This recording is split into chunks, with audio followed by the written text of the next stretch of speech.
Thank you all for coming and for your interest in the Griot Institute's spring series, Jonestown Reconsidered. I would like to thank Professor Carmen Gillespie, who couldn't be here with us tonight, but this series would not exist without her. So I'd like to extend those thanks. I would also like to say that the Griot Institute has as its focus collaborative faculty, student, and staff intellectual and creative investigation of the cultures, histories, literatures, peoples, arts, and events of Africana communities. The Griot is an enterprise devoted primarily to the interdisciplinary exploration of the aesthetic, artistic, and cultural products and intellectual currents of historical and contemporary Africana communities. We embrace narrative as a thematic and theoretical framework for our programming and projects. In the service of these goals, tonight the Griot Institute welcomes Leigh Fondakowski as she discusses her narrative of Jonestown.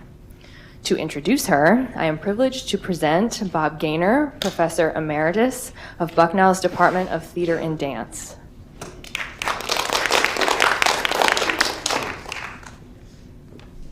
Can I hold this? Sure. I could hold this and drop each page that I read. Okay.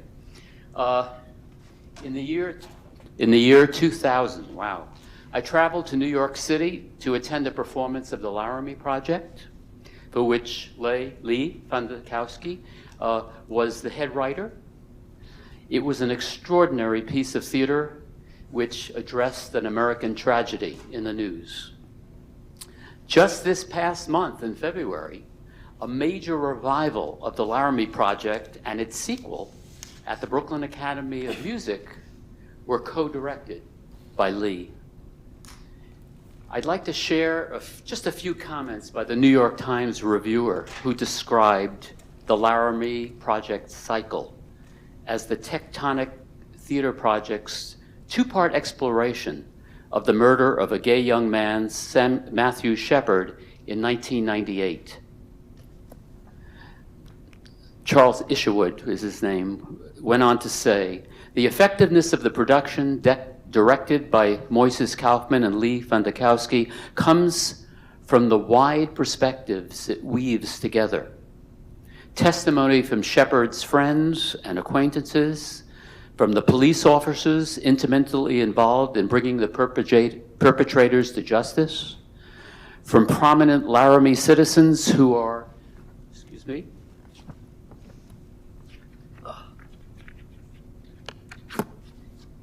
who were dismayed about how the city of Laramie was being portrayed, eventually from the killers themselves. The critic ends the review. This elementally graceful work of theater underscores the point. Some stories, painful as they may be to hear, gain meaning and stature in the retelling. And he suggests, why not keep listening?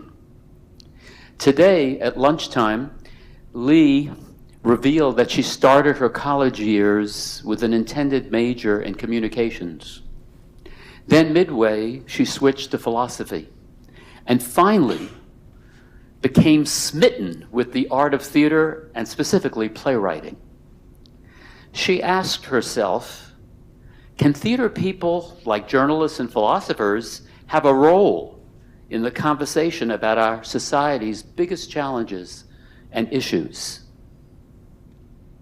So I mentioned that Leigh was the head writer of the Laramie Project. Since 1995, she's been a member of the Tectonic Theater Project, which produces innovative works, exploring theatrical language and form, fostering, you'll have to bear with me,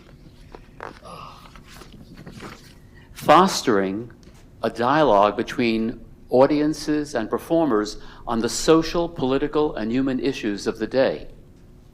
Leigh is an Emmy-nominated co-screenwriter for the HBO adaptation of the Laramie Project and a co-writer of the Laramie Project 10 years later.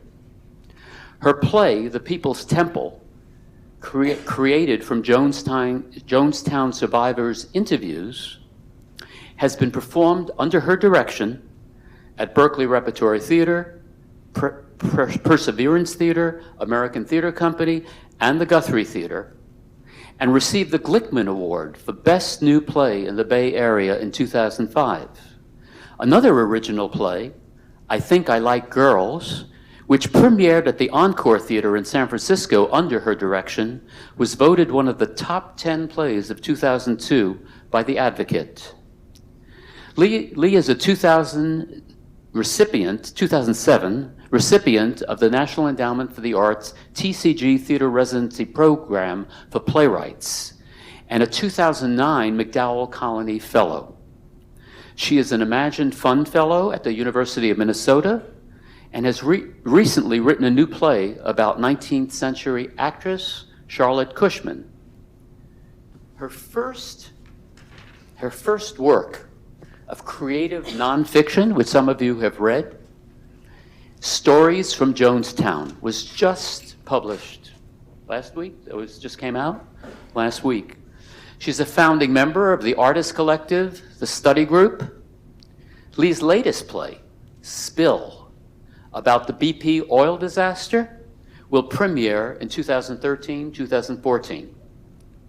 I would like to end this introduction by sharing two of Leigh's own statements about her investigations and writing of the People's Temple play. Quote, "American culture prefers simple stories with obvious villains and heroes. So our struggle as writers is to allow all the different perspectives to live together on stage, and to help the audience tolerate the contradictions which challenge American attempts to simplify." And about Jonestown, she wrote, "I am still inspired by the people who lived and the people who died there. And I am still learning about myself through this process, both personally and artistically. And as an artist in society, making work that I love and that is meaningful to me is the highest expression of my profession." I'm so delighted that Leigh is here tonight and that she will talk about narrating Jonestown, transforming history into art.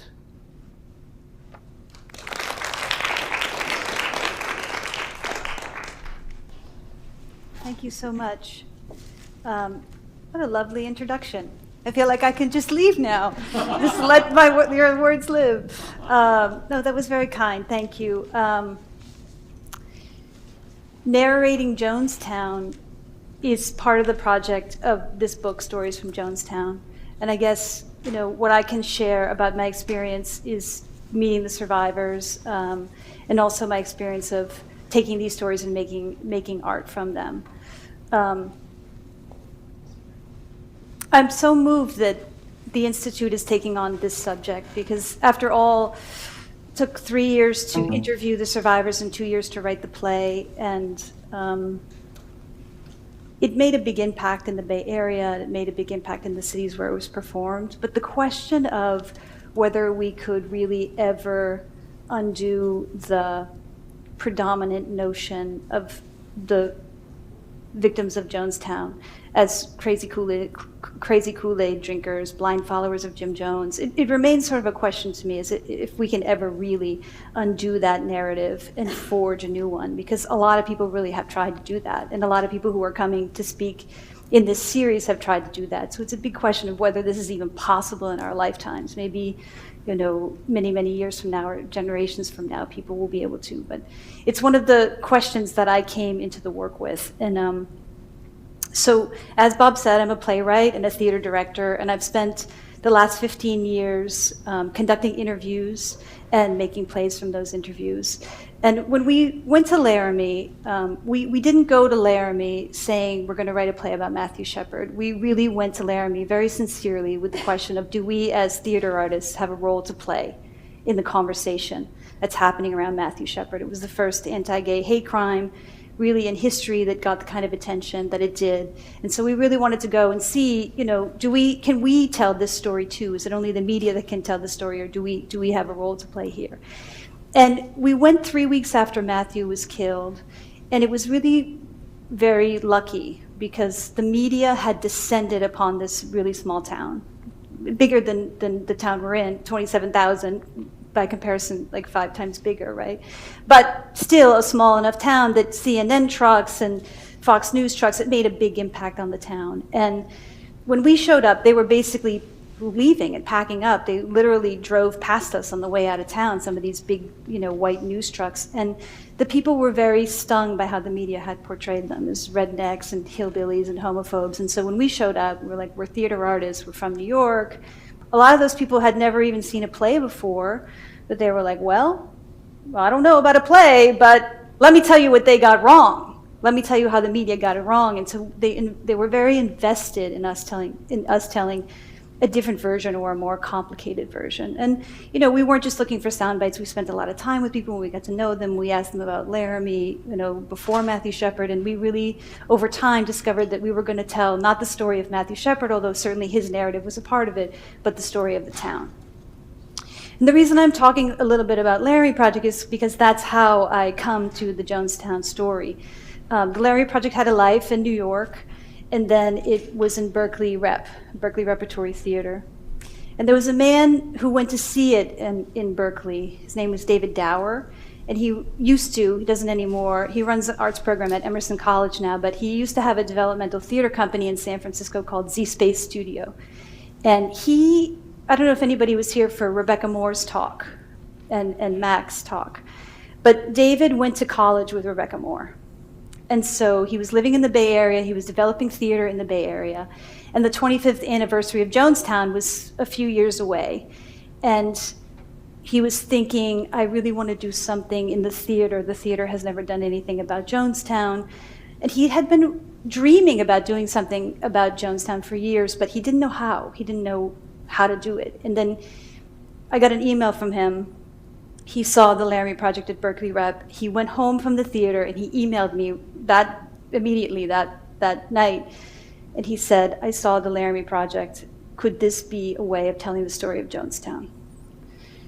So at the time I got the email, when you get something like that in your inbox, it's, kind of a dramatic moment where it's like he was offering a commission to study this story.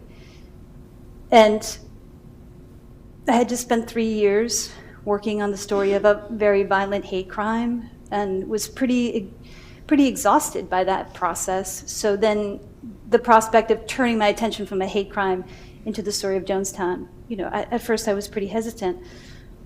Thought about the bodies lying face down in the jungle. I thought about Drink the Kool-Aid. I didn't know much more than that at the time, so I thought, whoa, he's inviting me to study death.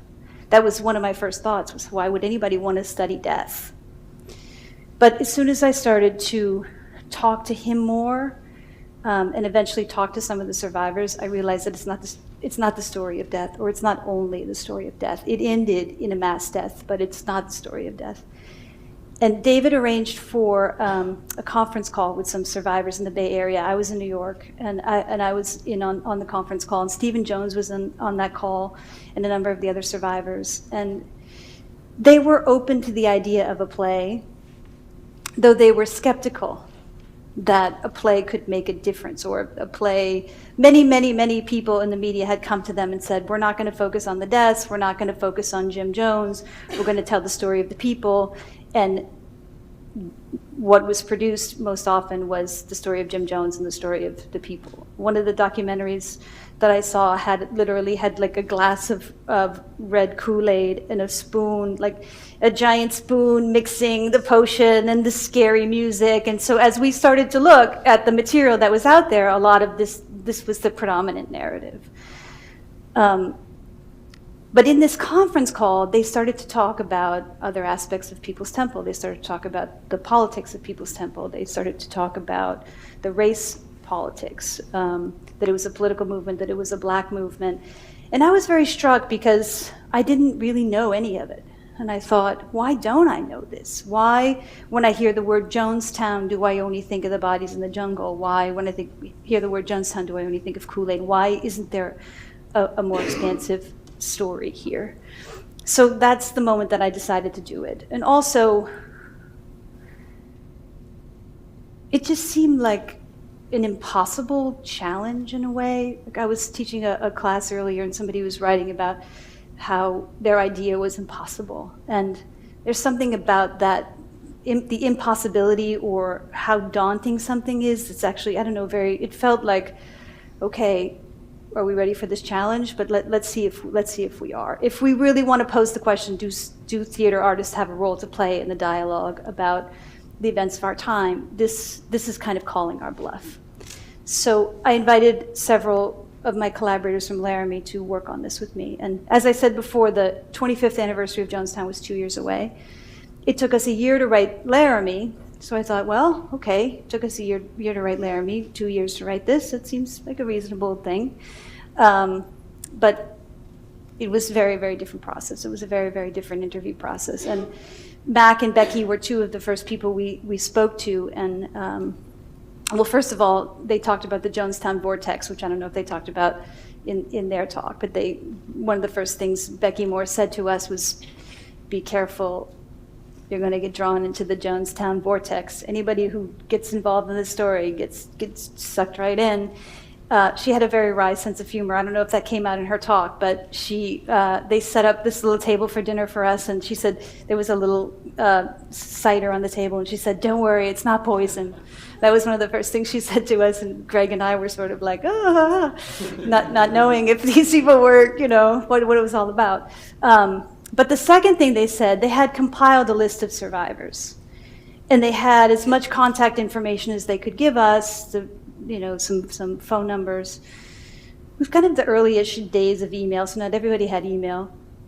And Max said point blank, these people are not going to want to talk to you, but they should talk to you. It's important that they do talk to you. And so he handed us the list, and we began to contact the people on the list. And I remember very vividly Greg Perotti calling someone who was on this list, and the woman, he said, oh, I'm Greg Perotti, and I'm doing this play. And she said, who gave you my number? I haven't been called that name in 20 years. Please don't call here again. And she hung up. She was terrified that there was still this underlying fear that there were factions in the temple. There was, fear that there would be repercussions for being involved in people's temples. So it became clear rather quickly that we weren't going to be able to, as we did with Laramie, just go around the town, interviewing people, that it was going to take a lot more effort. Sometimes we had to fly to a place, meet people, and then go back for an interview. So it was a very slow process of earning people's trust and of gathering the material. And some of the interviews, some of the interviewees, two of whom are coming here, we interviewed multiple times. Tim Carter, we interviewed 5 times. Stephen Jones, I kind of lost count how many times we interviewed him, but maybe 10 times. And even as the play was about to premiere in Berkeley Rep, Stephen Jones he left me a voicemail. He said, I really need to talk to you. The play was going up in like 3 days. And then the next day, Stephen Jones, I really need to talk to you. And then the next day, no, I really need to talk to you. So I was calling him, and he was saying, you have to put certain things in the play. I didn't tell you this one story. I need to tell you. So it was like this process that was very dynamic with them. But I wanted to read, I'm going to read some excerpts from the book. I actually just got this book. It came out on January 28th, but my publisher was very slow in sending me my author's copies, so it's really the first time that I have it and that I'm dealing with it, which is very exciting for me. But I wanted to read Stephen Jones, a few excerpts from that first interview. He showed up with a folder. In the label on the folder said "The Other Side of Jim Jones." And inside the folder, he had candid photographs of his father, because his father was often photographed wearing the crazy aviator sunglasses. And he painted in his sideburns, and he made his hair jet black with dye. So Stephen had these photos of him where he just was his dad, where he just was this ordinary guy. And he took all the photos out and he wanted to really humanize his father. And one of the first things he said to us, literally sat down, opened the folder, and he said, "You know my dad claimed to be God, right?" And he was so blunt about it, like that his father went around telling people he was God and truly believed that he was God. And one of the things that Stephen said was that in his universe, he was God. But there's a couple of stories from Stephen that really stayed with me, and I want to just share them with you. He said, "I want to tell you a story." His eyes finally lightened. "I remember my father taking me outside and pointing up to the sky, and he would pick a star or a planet, and he would say that that was the planet that he and I were from." He stops to laugh at the memory. "I remember going as a kid, I don't think so, but also thinking, wow, cool, you know, and wanting enough to believe that, to believe it. Okay, there's a really strong voice right here saying there's no goddamn way me and Dad are the only two people or the only whatever from that planet. But there was an even stronger voice that said, yeah, I like the way that sounds. And that I like the way that sounds had no problem drowning out the voice that said, no way." I always was so moved by how articulate Stephen was, and really just how articulate people are in general. But this second story that I want to read from Stephen, called The Fish Story. This was one of the ways that he explained maybe what had happened to his father. "My early childhood, I remember being really wonderful. I had a lot of time where I could just go out and be in nature. My imagination just ran free. I remember being a little boy, and every year the creek behind our house would dry up, and the fish, of course, would die, so I had to stop that. So every year before the creek dried up, I would go around catching as many fish as I can, putting them in buckets and walking them down to the river, which is probably a mile away, and letting them go. But of course, then people noticed that I did that, and they thought, how wonderful, right? And in an instant, it went from me wanting to save the fish to me wanting to please these people. I think that's probably a great analogy for my father. I'm sure that he rolled up his sleeves and charged in and really wanted to do some good stuff early on, and folks said, wow, aren't you great? So after that interview, those first few interviews with Stephen, we really, I guess, committed in a way, humanizing Jim Jones through Stephen, but really keeping the focus on the people's stories, right? And that over time, I began to realize as I listened to all the stories that Tony Kushner said that an audience could only follow 7 protagonists. If your play had more than 7 protagonists, you were dead. And this has like 47 protagonists, right? But we were really committed to letting all the people and all the different perspectives live on stage. And I had a hunch, and maybe it's true, I don't know, because you guys haven't seen the play, but I had a hunch that the movement itself could be the protagonist, and that collectively the voices could come to represent this movement. And I really wanted the audience to have an experience in the theater where they could see themselves going along on this journey, going along on this movement, as opposed to seeing themselves as so separate from these people, or seeing them as other. They could actually identify and go along with it. And one of the ways that I think we achieved that theatrically is by having the same actor play Jim Jones, who played Stephen Jones.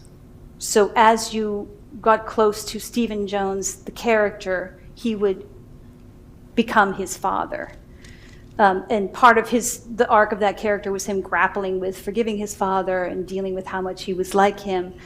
But it was a way to make Jim Jones perhaps more accessible, as opposed to something that was like so far out there, was having this man portray his father. And the other way that I think we were successful in doing that is by including music. The opening moment of the play takes place in an archive, which was inspired by the California Historical Society archive. And so the event of the play was the actors would come in and they would take a box down off the shelves, they would pull out a piece of history, and the story would emerge. And one of the opening images of the play is Stephen Jones coming into this empty archive and pulling out a choir robe. And the moment that he pulls out the choir robe, a woman appears wearing that same choir robe and begins to sing. So the play began and ended in song and had songs all the way throughout. And the way we came upon that theatrical form was actually being in the archive. We were in the reading room at the California Historical Society so often that they took us down to the vault. They let us go down there. So has anybody ever been in a basement archive with these big giant shelves that part like this? They have these shelves that are kind of in rows and there's a crank. And so we went down there and the librarian was like, and the shelves parted and everybody just went, she said, have at it. And everybody went down these shelves and started pulling these boxes down, and there was, Jim Jones's bulletproof vest in there and a little brooch that he had given to Marceline, and these things that had this kind of, fascination, pictures of Jonestown, a map of Jonestown. And I stood on the outside and I was watching all of my colleagues showing each other these things. And that was the moment that I had this kind of aha, this could be how it actually happens on stage, where the theatrical event is the taking out of history. In one of the final moments of the play, Greg Perotti, who played Dick Trop, reads Dick's final letter and puts the costume that he's wearing of Dick Trop in the box and puts it back on the shelf. And that was one of the for me, a very, very personally powerful moment, because one of the things that we discovered in the archive was that Dick Trop was trying to write a book about Jonestown. And he had collected oral histories from many, many people who died in Jonestown. And in his last letter, he says, I wish I had done it. I wish I had written that book. I did not do it. I failed. And so he felt that he had failed the people. He had failed the movement. So having that letter read and having that actor be one of the last gestures of the play was very powerful for us. And sorry, that light just distracted me, but I wanted to say one other thing about that. So the words of the people are how we tell the story. And one of the things I write about in the book and that I experience in the theater is that there's this empathy that occurs, right, between, I think, the actor and the people they interviewed, or the writer and the people they interviewed. But I also think it's an exchange that happens. I think it happens very often in theater, but I think it happens more when an audience is watching stories that are real and that they know to be real, and people that they know to be, for these to be their actual words. There's a kind of empathy that emerges. It's not so much a theater piece as it is a conversation. So we attempted to tell the story of the movement using the words of the people from a broad range of experiences. But one of the things that we had to grapple with, we wanted the story not to be about death, but eventually we had to say, okay, well, we know how this story ends. So how do we represent the deaths in Jonestown? How do we do that on stage? And so we began to study other artists and other medium who dealt with commemorating negative events or dealing with tragedies. And one of the artists that we stumbled upon was Christian Boltanski. Is anybody familiar with his work? You should look at his work if you're not familiar with it. He made a lot of pieces about the Holocaust, where he would use large quantities of shoes or large quantities of clothing to represent the mass deaths. And he also did these kind of collages where he used photographs of people. And so studying that, my set designer had a very, very brilliant idea, which is one of my favorite ideas ever. When the people went to Jonestown, they had to relinquish their passports by the time they got there. So in the California Historical Society, there's 500 passports. And our archivist, the archivist that worked with us on the project, she photocopied all these passport photos and she put them into plastic sheaths inside these binders. So you could go and you could flip through all this page after page after page of these faces. And my set designer had the idea, what if we take those photographs and we blow them up? So what happened was when people were talking about witnessing the deaths in Jonestown, there were a few speeches where people were talking about that. And while the actor was performing those monologues, the other ensemble members very quietly went and took these photographs, and they walked up to the boxes and they put them in the lip of the box. So the face was on the outside of the box. And then when the speeches were over, the lights came up on the boxes and you could see all the faces of the people on the boxes. And one of the most amazing things happened that we never anticipated, but at the end of the play, audience members went up and tried to get onto the stage so they could see the people up close. And so it became like this art installation. It was kind of an accidental art installation where the set with the photographs, and when survivors were in the audience, it was particularly moving because they would walk up and they would go spend time and they would see these people. And I remember my actors, they were so committed. They were such a committed company. But I remember overhearing a conversation that they were having, how each night that they performed the play, they would have different photographs. And sometimes they would be photographs of people that they played or relatives of people that they played. And the impact that that had on them of just really, was like a commemoration of this event every night for them, and in an honoring in a way.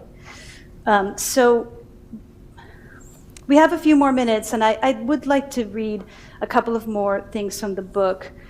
And I think one of the things that's really challenging about this story, Bob highlighted it in his introduction, is that it really is full of contradiction. And people often want to know, what is the truth? Is that true or is that true? And I really didn't feel like my role as a writer was to say that's true and that was untrue. I felt in the piece I didn't want to put anything that was factually incorrect, but I felt it was important for the audience to live with polar opposite truths by moments, right? And one of those, I think, is really captured in the versions of what happened there. So I'm just going to read.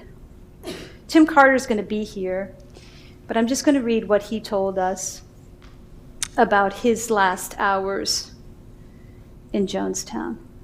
He was making his way to the pavilion.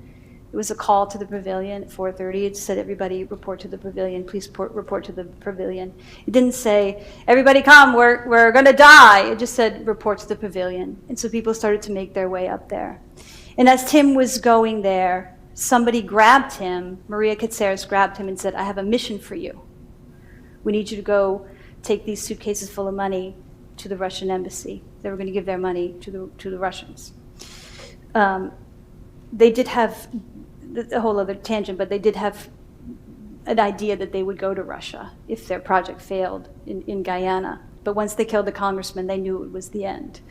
So Tim was ushered into this room, given these suitcases, and then he had to go change his clothes because he wasn't prepared to go walking through the jungle. And this is what happened. So we changed clothes, Tim continues. We got over to West House, and there were 3 big suitcases stuffed with money and gold. The mission was for us to take the money to the Russian embassy. And I was told, go up to the pavilion and see if Jim wants us to have a ride out to the front gate. I started walking up to the back of the pavilion, and I got up to where the swings were, and I saw bodies, children's bodies.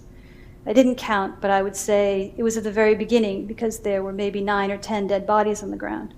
And I heard the screaming, and like a good little automaton that I was, I proceeded directly up to the back of the stage. I heard Marcel and Jones screaming, you've got to stop. I could hear that, but it was like waves on the periphery of my consciousness. And I turned to my right, and at that exact second, they were squirting poison into my baby son Malcolm's mouth. And my wife Gloria had tears streaming down her cheeks. Tim's voice begins to shake. I've never been so fucking angry. Why did you let him do that? And I felt so fucking guilty. You fucking abandoned her. You didn't give her any choice. You put her here. She had no choice. And the pain on her face. Jesus, so much pain. I fell down on my knees and I grabbed Gloria and I said, I love you so much. I love you so much. I love you so much. And I could feel her dying in my arms. And Malcolm. and I can't know if she heard me. Oh God, I hope she did. That was Jonestown. That was the great revolutionary. That was the mass suicide that took place. That's why I want to just take anybody who says that it was suicide and just choke their fucking throat, because the look on Gloria's face was trapped. That was the look on her face. Trapped. So Tim was one of the eyewitnesses in Jonestown. It was very difficult to be with him when he was reliving that story. But the reason I wanted to share it, because I also told you about Dick Trop, right? And in his last letter, he writes, "To whomever finds this note, collect all the tapes, all the writing, all the history. The story of this movement, this action must be examined over and over. It must be understood in all of its incredible dimensions. Let all the story of this people's temple be told. Let all the books be opened. We know there is no way we can avoid misinterpretation. This is the last day of our lives. We were at a cross purpose with history, but we are calm in this hour of our collective leave-taking. As I write these words, people are silently amassed, taking a quick potion, inducing sleep, relief. We are a long and suffering people. I wish I had time to put it all together, the meaning of a people, a struggle, to find the symbolic and eternal in this moment. I wish that I had done it. I did not do it. I failed. A tiny kitten sits next to me. A dog barks. The birds gather on the telephone wires. Darkness settles over Jonestown on its last day on Earth." So again, as writers approaching the story, to have somebody tell you it was flat out murder, and then to find a note where somebody's saying they're silently amassed, taking a potion, it was like, how do both of those stories live in the same narrative? But they both are the truth of those people who were talking, right? So we have a few more minutes, and I just want to share some images, but now it's not coming on.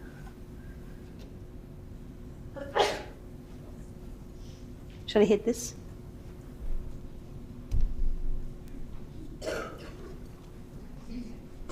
We have our tech person coming.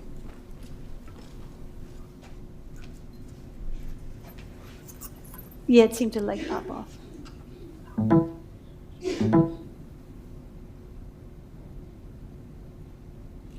Okay, so I have a few pictures that were from the archive in San Francisco that we used as kind of inspiration, and then sometimes somewhat literally in the staging. So this is a photograph of the misty jungle that I just found beautiful and evocative. This is a picture of the People's Temple Choir. So many people talked about how important the music was. And when you hear the music, they were really good. I was surprised when I first heard, because it was like a church choir, and I was very skeptical, but they actually really rocked it. They went on these cross-country bus tours. This is their buses. Jim Jones drove on bus number 7. And there's a lot of stories about just the wild rides on the road on those buses, and a lot of laughter. But you see this little compartment here where you put the luggage? People used to sleep under there because it was the only place that you could go lay all the way down. So they would fight over who got to sleep under there on these bus trips. Little known fact of People's Temple. After the services, people would line up, and Jim Jones would give you a blessing. So there would be like long lines of people to share a word. This is a healing that occurred. And this is the early days of working in Jonestown. Some of the most moving material in the story is talking to some of the guys who built Jonestown. Mike Touche is one of them, and he says his heart is still there. They built something from nothing. They built a city out of the jungle. This is another photo of just the early structures. This is walking the path in Jonestown. This is a photograph of the Exodus. Jonestown was envisioned to take many, many, many years to develop, but the pressure was on Jim Jones in San Francisco. He was getting a lot of negative press, and he began to move people over there en masse very quickly, 700 people in the space of a few weeks. That's part of the reason why Jonestown became what happened is that they really couldn't handle all those people. It went downhill fast. But this is one of the photographs of people going over. And I remember being with Stephen and looking at this photo and commenting that these women look like they're going to church. They don't look like they're going to the jungle. They look like they're dressed up going to church. And he said, yeah, it was a big event for them to go. They were excited. This is Ukiah. This always, I don't know, this like exemplifies the 60s to me, like these people sitting around. They look like they could be having a teach-in, but this was one of the early photographs from Ukiah. And this was San Francisco. These were greeters. When people came to the church, they would sit down and they would talk to people, and it was sort of like meet and greet, but they were actually kind of grilling people and gathering information about them during these little greeter times. These are some of the children in Jonestown performing a little dance. This is the music and the band in San Francisco. This is the band in Jonestown. This is the Bucket Brigade. I wanted to use this one as cover art, but they said it was too happy. And that you couldn't put that on the cover of a book about Jonestown because it was too happy. This is Pop Jackson, who lived in Jonestown. He had his own little cabin. And this is dancing downstairs at the San Francisco Temple. The only person from this photograph who survived is back here. The rest of the people in this photograph died in Jonestown. And this is John Victor Stone. He is the boy that Jones claimed to have fathered. And there was a custody case that was one of the initiating reasons for Congressman Ryan to go to Jonestown. And Leo Ryan was the only member of Congress to ever be killed in the line of duty, and the only attempted murder until Gabby Giffords recently. This is our play. This is John McAdams, who played Stephen Jones, that moment I was telling you about him taking out the choir robe. And this is what eventually happened, is music, singing. This is a scene where they're beginning to build Jonestown. So the archive shelves kind of went to the periphery, and Jonestown was built with these long teepee poles. So they're doing this movement sequence with the teepee poles. This is John McAdams now playing Jim Jones. This is the last moments. He's recording the death tape. They recorded everything, and they actually recorded the deaths in Jonestown. And this is the actor playing Tim Carter. There was a woman who stood up in Jonestown and was arguing with Jim Jones and saying, we don't have to die. There has to be a better way. There has to be a better way. And her name was Christine Miller, and that's Margot playing her. This is Tim Carter describing everybody leaving for Jonestown. So we had library ladders in this archive, and we gave the illusion that they were boarding a plane. This is one of the men who escaped Jonestown on the last day. The 3 people who walked out of Jonestown on the last day were Vietnam vets. And I've always found that very curious, that they knew how to handle this kind of adrenaline crisis situation where three of them who escaped that day were vets. This is Johnny playing Jim Jones. This is the actor who played Dick Trop. And this is a woman who gave us the oral histories. She had saved all the oral histories that he had collected, and she gave them to us. They're in this envelope. So we took the boxes and we created little scenes. This is one of Jim Jones preaching. This is one of the singing and dancing. And this is the final image that I was telling you about from a different production. This is at the Guthrie, but you can see how the photographs are on the boxes now. That was one of the final gestures of the play, and he's about to put that blue sweater in the box and pack it all up. So that gives you, I guess, a little bit of both my narrative journey as a playwright and some of the stories from Jonestown. But we have few minutes that we can open up for questions. Oh, and we asked that you would use the microphones. I know they're so intimidating, but it's okay. Does anybody have questions?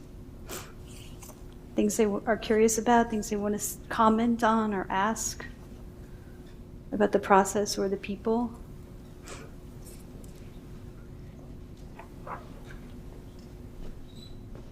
Hi. Hi. Do you intend to have this adapted into a screenplay?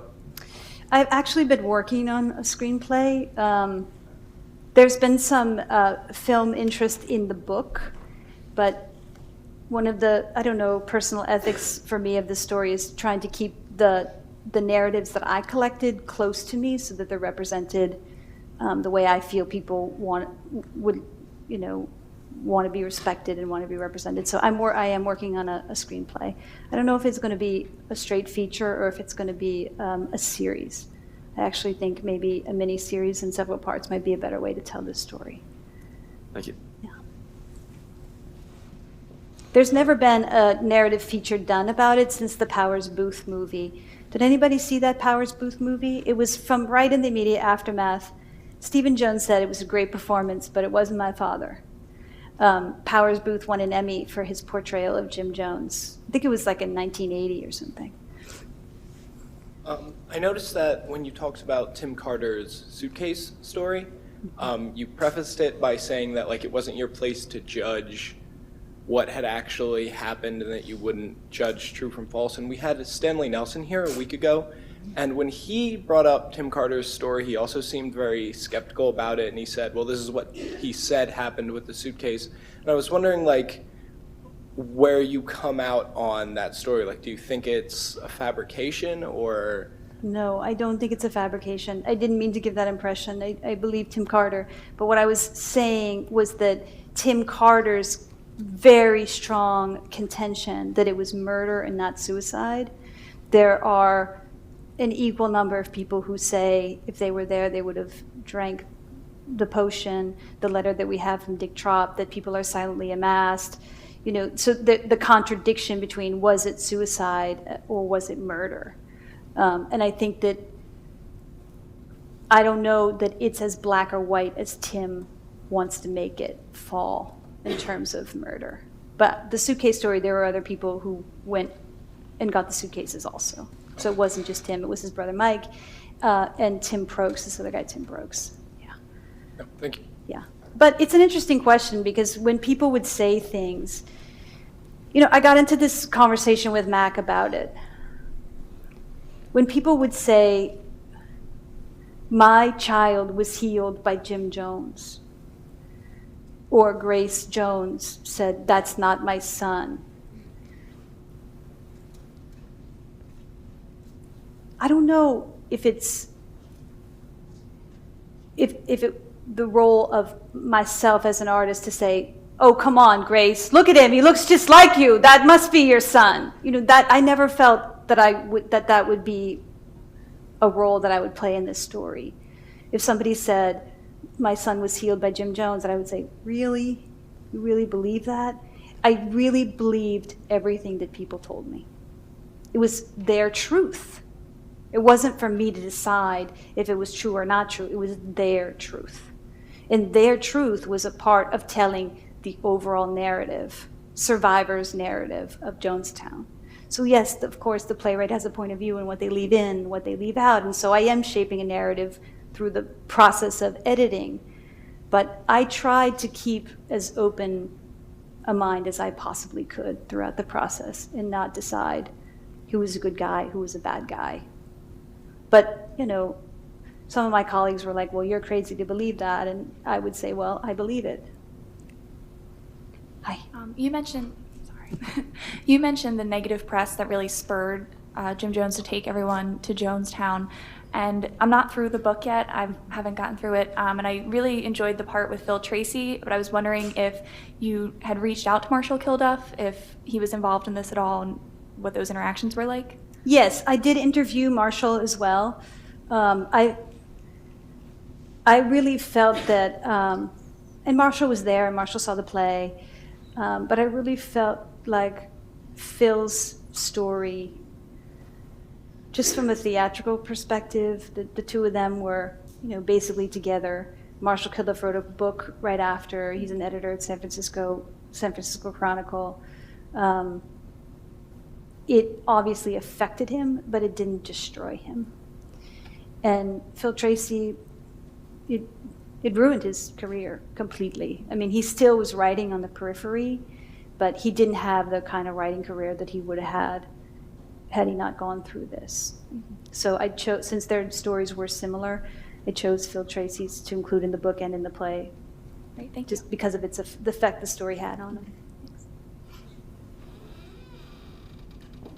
Did you do like preliminary research before talking to people, or did you want to stay as neutral as possible about the stories? I didn't do a lot of preliminary research. My colleagues did, but I didn't. And sometimes that really made me look like an idiot because there were things that I should have known and I was asking questions about, and people were like, you don't know that much about the story. But I really tried to keep myself as much of a blank canvas or a blank slate as I could as I went through the interviewing process. And when there was something that seemed, people would get tense or they would be looking funny, I would ask people after, what was that about or what was that tension about? And so I began to learn the story through the interactions with the people. Is that a purposeful technique to be blank and so that it would be? That was my technique. Yeah. That was my technique. There's, so much written about Jonestown that has a very strong point of view. This isn't a story that people take lightly. If they're writing about it, if they're saying something about it, they're saying something really strong about it. And even a lot of the books that had been written by survivors were pretty passionately saying one version or another. And I really didn't want my heart, my mind, my aesthetics to be influenced ahead of meeting people. It's almost impossible not to let it, but I tried. I tried my best to stay neutral. In your interview with Stephen Jones, and he says that his mother was the only one referred to by Jim Jones as mother, and attributes the quote, mother, mother, mother, mother, mother, don't do this. He attributes that to his mother. Did he speak more about his sense of guilt for not being there and how he may have helped his mother intervene? He did. He spoke a lot about that. It's something that he carries with him. Maybe his point of view has shifted. You'll find out when he's here. But when I met him, he very much held the conviction that if he had stayed in Jonestown, if he had returned to Jonestown, he was playing basketball they had a basketball team and they were competing against the Guyanese national team. So it was like a bunch of guys playing basketball, and Jim Jones called them in Georgetown and said, come back, we need you back here. And he said, I'm not coming back. And Jim Jones put his mother on the phone. She said, Stephen, please come back. He said, we're not coming back, we're staying here. So it was the act of defiance. It was like young guys being really defiant, saying, we're not coming back, we're going to do our own thing.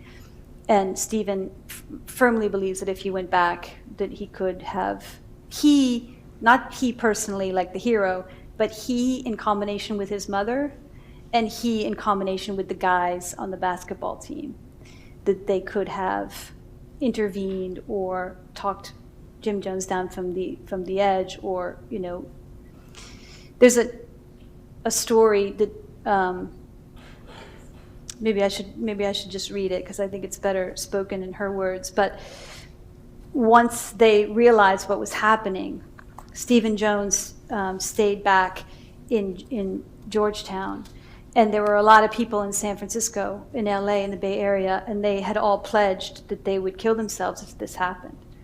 And he was calling them and saying, don't do anything, don't do anything, don't do anything. I'll read this story because it's very moving. So this is one of the women speaking now who was in San Francisco. The last day we were at the shortwave radio at headquarters in San Francisco. We knew the congressman was there in Guyana. We could not get through. Somebody cut the radio and we couldn't get through. We were frantic. Then somebody patched through somehow, and the message came across, something to the effect of, we've gone to see Mrs. Blackberry, you go too. There was a code. We had sheets and sheets and sheets of codes. And I remember suddenly the crushing awareness that this was taking place. We had all pledged that if anything happened, we would take our own lives. It was just each of us alone with our decision, alone with our pledge, our loyalty to the group, to each other. I remember being in this upstairs room, and on the radio, Edvard Grieg from the Peer Gynt Suites.